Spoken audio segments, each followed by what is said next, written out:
Beth Bishop. I'm one of the trainers at Elevation Fitness, and today I'm standing on the roof of Elevation Fitness, as you can see by the lovely spinning hustler book. Awesome. And today I'm going to teach you how to do a kettlebell swing properly. This is an exercise I see done wrong pretty much on a daily basis, so I'm going to give you a couple tips to help you do it correctly. So for starters, a kettlebell swing looks a little something like this, right? Sometimes when I go to the gym, I see people going like this. For starters, let's be clear. The kettlebell swing is not an upper body exercise. It actually uses a lot of your glutes, your hamstrings, and your core, okay? So if you're feeling it in your shoulders or your arms, you're probably doing it wrong. Another thing, it's not a squat either.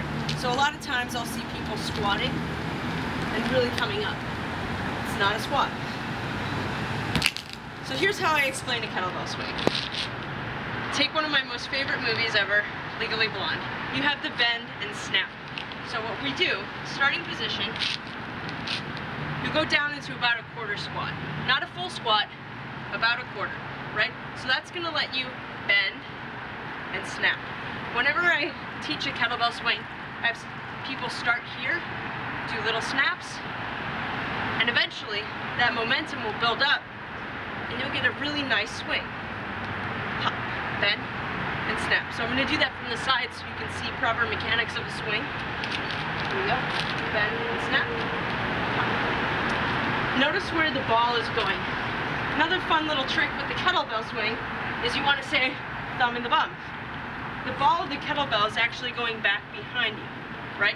So a lot of times when I see people doing wrong, people will be going squatting and reaching up like this. Cranking back like that, which is no bueno for your lower back. It's very easy when you're working with a heavy kettlebell to herniate a disc in your lumbar spine. Not fun, okay? So when you're doing that kettlebell swing, you want to maintain a really nice neutral spine. So head position. It's not going to be up like this. You see this a lot. It just looks uncomfortable and it doesn't feel good. A kettlebell swing should be fluid. It should flow. It should feel nice to do. And you should be able to maintain it for a long period of time. So, watch my head position as I do the swing. So my head kind of rocks up and down because I'm maintaining a really nice neutral spine. Okay? So that's another thing we're looking at. We're looking at the bend and snap. We're looking at really good head position. And one more thing. Arm position. Where do you stop your arms in a swing? So there's a lot of debate on this.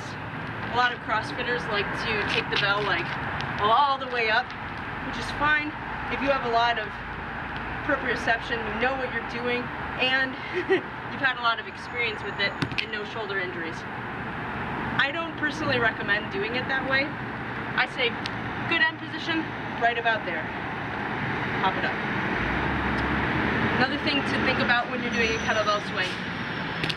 Imagine that you are jumping into a pool, right? So a lot of times, to compensate for poor motion, people will lean back. As you can see, when I lean back, all that pressure is on my lower back. We're trying to avoid any kind of injury. You want to be able to get really good cardio workout with the kettlebell because you can burn up to 20 calories a minute just using a kettlebell. It's amazing. But not if you're hurting your lower back. You're going to do like 10 swings and you're going to be like, ow, I don't ever want to do this exercise again. So, imagine you're jumping forward into that swimming pool.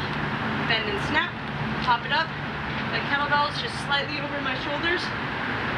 My head has good position. And everything feels really nice. Give that a shot. Hopefully you'll have a lot of success with it and you'll have happy, healthy kettlebell swings and no injuries. Have a great day.